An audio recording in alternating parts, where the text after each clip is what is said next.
In today's brief insight of current affairs, I'll be discussing China's aggression on the global political front, especially in context of the recent speech by Xi Jinping on the occasion of 100th anniversary of Communist Party and the New World Order. In the recent months, we have witnessed that China is not coming slow on the global political front. China is taking every political measure to ensure that it emerges as one of the global powers, and it is openly rebutting the global dominance of the Western blocs and G7 countries. We've also seen that China is not adhering to back-channel diplomacy, but China is actually giving outright statements with regards to this, as we have witnessed in the case of G7 countries that immediately after the conference, China issued a statement from its embassy in London. But this time, the Chinese president took two steps forward and gave a speech on the occasion of 100th anniversary of Chinese Communist Party. And the speech is not just reflective of China's hunger and desire for being the global world power, but it also shows that China is no more ready to take dictation from the G7 countries or the Western blocs with regards to global policy options as well as other options pertaining to the world order. In the speech, Mr. Xi reiterated that China won't be taking any more dictations from the world superpowers. And Mr. Xi was referring to the Hong Kong issue as well as the Taiwanese issue. And Mr. Xi said that it will be taking every possible measures to protect its sovereignty and to ensure reunification of China. And this is the first time we are seeing that the head of state of China coming on the global political front and giving statements by himself. And this is the first time we have seen that Mr. Xi is technically outrightly challenging the dominance of the Western superpowers and protecting its territorial sovereignty as well as dominance in the region. Furthermore, Mr. Xi also said that it is socialism in China that is protecting China and ensuring the growth of Chinese economy. Mr. Xi specifically reiterated to the point that it is the socialism with Chinese characteristics that has led China towards economic development. And this is an outright addition of Chinese ideology to the world and telling the world that if world has to succeed, it has to adhere to socialism with Chinese characteristics. And it seems that Xi Jinping is taking or officially starting the era of new Cold War, because if we see from the historical context, in Cold War there was war between capitalism and socialism, and here Xi Jinping is again coming with the ideology but with added Chinese characteristic that if world has to grow, it has to follow Chinese characteristics. Although Mr. Xi Jinping was referring to Chinese growth, but indirectly as per critics, he was pointing out to the world this very point.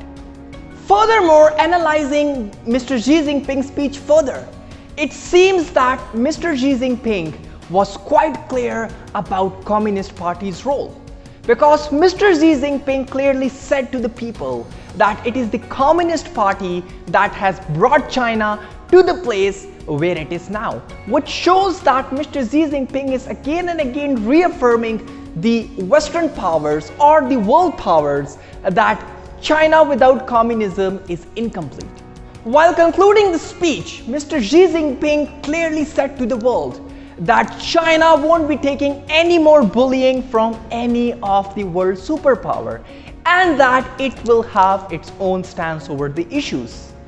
And in the end, Mr. Xi Jinping also thanked the people of China for creating a new world. And this, as per critics, Mr. Xi Jinping was referring to that the world has officially entered into multipolarity in which China is one of the superpowers. And this statement was given in the end. The main reason was to tell the world once again that China has emerged as the new world power.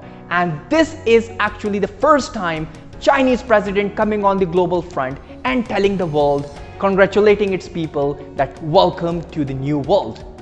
Also, there is an instance which you can realize during the Communist Party event, that in the end there was a music to which people were dancing, and the lyrics was that without Communist Party, we will not be in the place where we are right now.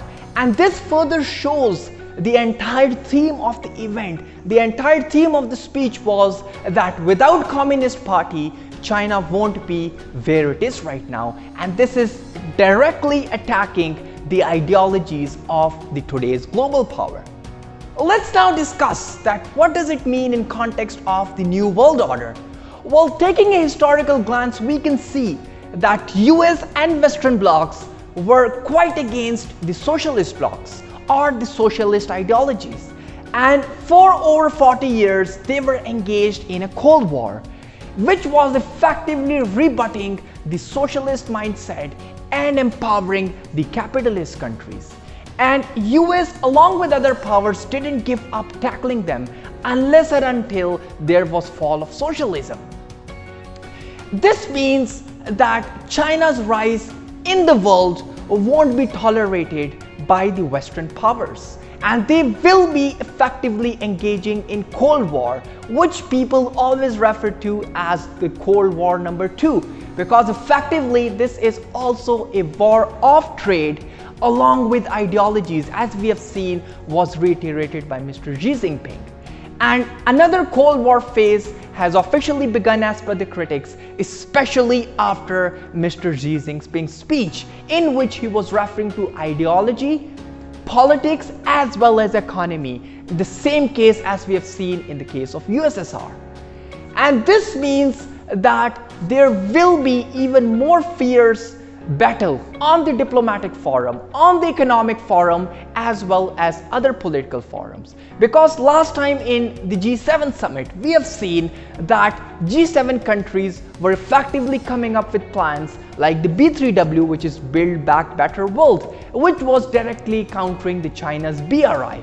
But immediately after, a statement came from the Chinese embassy in London that we are going to tackle and counter this politically and economically, and we are no longer there to listen to the dictation of the Western countries. So there you see, officially beginning the new Cold War era.